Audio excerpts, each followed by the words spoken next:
Sweet mother of mercy, your Denver Broncos just have a massive win that fully corroborates Sean Payton's story from the beginning of the season that this team is built unlike any other team he's coached from a culture standpoint. We get great injury news. We have great injury news about the Packers and who they're bringing into Mile High. If you're new to the channel, I'm a diehard Denver Broncos fan named Ben. Helps me in the algorithm out a ton. If you like the Broncos, smash that like and subscribe button.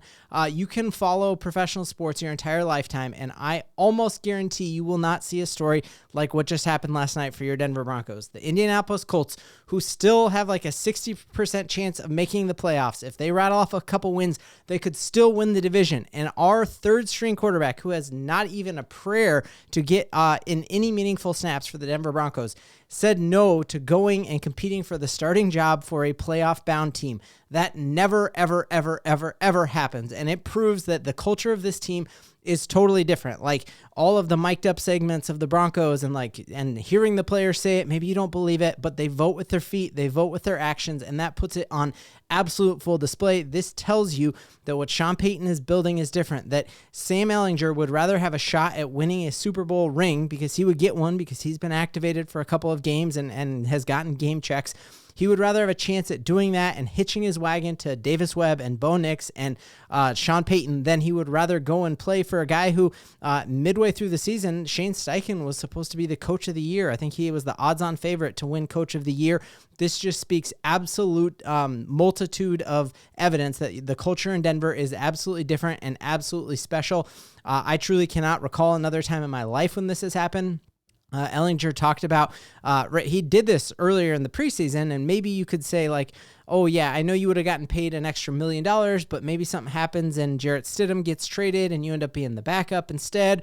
Maybe Bo Nix has like a blown ACL and you have a shot at this, but at this point in the season, Sam Ehlinger knows that he has no chance of sniffing the field, and he does this, and it is just crazy. But it's worth noting that like he would have been paid $1.717 million to go and sign on a 53 early in the season, and now he has a chance to go and hop on a playoff-bound team with some great talent around him, great wide receivers, great running back, and he said no, and that is just one of the craziest stories you'll ever see, and makes me wildly hyped about the things to come. So much more to be like wildly hyped. Like everyone on Green Bay media is hyping up like how Micah Parsons is this game wrecker. The Broncos have no chance at stopping him. And I love this tweet that Zach Stevens put out on DNVR that you're like, we are paying an absolute hometown discount to Nick Bonito for almost the exact same production here, that we're paying him $26 million a year, where Micah Parsons is making closer to $50 million a year for the exact same production. And you're talking about a high culture dude who Vance Joseph is like, hey, actually, if Nick cared about sacks whatsoever, he could have double the amount of sacks he has. And there was even a mic'd up segment where he's talking to, I believe he was talking to Savion Jones, or he was talking to Q Robinson. He's like, hey, here's how I can set you up for your sack on the next play. This dude doesn't care about stats, and yet he is on pace to be neck and neck here with Micah Parsons, who's making way more. The culture of this team, guys, that is why it is so fun to be following this team and to be Broncos fans. So other great news that the Broncos get here. I loved this tweet somebody put out that was like really salty here.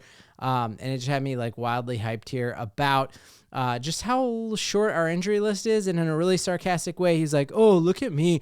I'm the Denver Broncos. I only have 4 names on my injury report. And meanwhile, the injury report for the Green Bay Packers is growing by the day. And the biggest news here, and again, I'm not celebrating anyone's injury, but this game, if the Broncos win it, we clinch a playoff game already, and we basically knock the Chargers out of hopes for this division. Josh Jacobs is truly the only guy on that team who scares me. I think our defense lines up perfectly with their wide receivers. Their tight end, who's a stud, is out for the season. So if we can stop the run game, the Broncos run away with this game. And Josh Jacobs is 8-0 against us, and it has just been playing incredible. Well, he started to have some knee tightness last week against the Chicago Bears, and he has now missed a couple of practices this week. And even in his interview, you hear the discouragement in his voice, and he's like, we'll just see how it goes. And then what we hear from the head coach is like, we're going to take it day by day. We'll see. And obviously the Broncos are going to plan to have him there. They don't want a situation where they don't plan for him and he shows up and wrecks the game for you.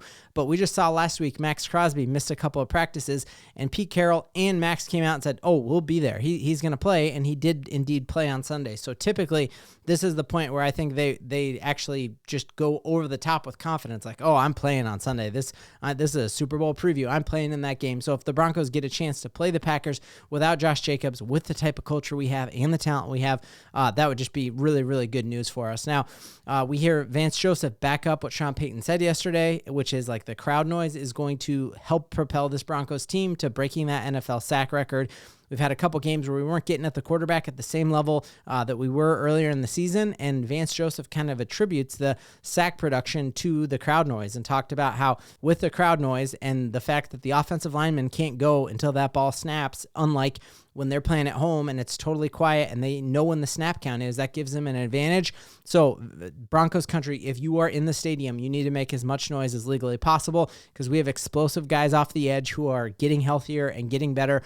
We got Jonah Ellis, again, played phenomenally on Sunday against the Raiders and now is another full week participant in practice. Just really good news there. Other great news that the adjustments Riley Moss made to make sure he avoids pass interference penalties. He was wearing boxing gloves so he could practice not holding players, and that paid dividends. But I think more than that, it's the fact that now you are guarding a team's second option rather than needing to be cornerback number 2 or cornerback number 1. And I think having Pat Surtain allows him to just be CB2, which he is a lot more suited to do. And actually, I think you now are talking about the best cornered tandem in the league because those guys are absolutely elite. Broncos do another crazy thing here that you can't do if you don't have the richest owner in sports, is that Sean Payton is like a magician out there just dealing and making all these moves that you're like, how are you doing all of this? He waived Mercedes Lewis from our active 53-man roster, which is a great sign that means Nate Adkins is back and ready to play on Sunday. And all accounts are that Mercedes Lewis is going to sign back on our practice squad. He could go to any other practice squad in the league, but the Broncos want to keep him on the practice squad because of his leadership, character, and as an insurance policy if something happens to any of our other tight ends. And when you sign a player to your active 53 and then wave him back down to practice squad, it helps to have the deep pockets that the Walton Penner ownership group have, because each time you do that, it takes a bunch of cash to sign them to that deal. Again, not a normal thing. Look at any other team and Google them. You do not see all of this kind of maneuvering around practice squad. Now you're on the 53. Now you're off the 53 like Michael Scott's vasectomies. This is just all shaping up to be perfect. Also get other great news that we see double practices in a row from Ben Powers, and all accounts are that he's looking phenomenal. DJ Jones practiced again, which is a great sign that he's going to play and stop the run. And whether that's Josh Jacobs or backup, I'm confident we are absolutely going to stop the run. The one downside that I think that we got today out of the practice report here is that it looks here like we are going to be without Pat Bryant, which is a major bummer. That's the next jersey on my wish list, is having a number 13 Denver Broncos jersey. And we know that he had a hamstring injury pop up very late last week. He still played in the Raiders game, so there is some hope there. But he did not practice again. That's 2 days in a row. Now here's the I guess silver lining of that is that Luka Evans points out that you saw a lot of action today out of Elijah Moore, out of the guy that we signed. Again, a former very high pick, could have been a first-round pick, and just a really talented, explosive guy. I didn't know how he's going to make this roster with all the talent that we had, and now we have a chance with Pat Bryant down to work him in. Just incredibly shifty, incredibly smooth route runner, a guy who went to high school with Nick Benito, who played Pee Wee ball with Pat Surtain, a guy who Cortland Sutton worked out with in the off season, and just an incredibly shifty route runner who has a ton of NFL experience playing for the Jets, playing for the Browns. Bo Nix absolutely is the best quarterback that he's ever played for. Great after the catch, and he's definitely older, but a player off of the catch who you feel like can do some pretty explosive stuff, which should make you really, really excited. Here's his combine highlights, and you just see a guy who, how are you going to cover that? And knowing that, like, oh, you got that, and then you got Marvin Mims pure speed, and then you got Cortland Sutton on the jump ball, and you got Troy Franklin who's coming on, and you got Evan Ingram, who Sean Payton's scheming more and more up for. This is all shaping up, guys. Broncos are making a very, very deep playoff run, and that's why I was looking here. We have all these people picking against us, but a great thing here that Field Yates put out his first mock draft, and you have to scroll all the way to the bottom until you find where he thinks the Broncos are picking, because we're picking 32, which means the Denver Broncos are winning the Super Bowl. We are making a deep run in the playoffs, guys. This is the best time ever to be a Broncos fan. You say, I don't want to go play starting quarterback for the playoff bound Colts because I want to be with Bo Nix. We got a ton to Bo leave in. Oh! Also, a great week of content. I got 2 Packers creators. One of them, name rhymes with Goatsy, Grossi. Tom Grossi. All right, we'll do it.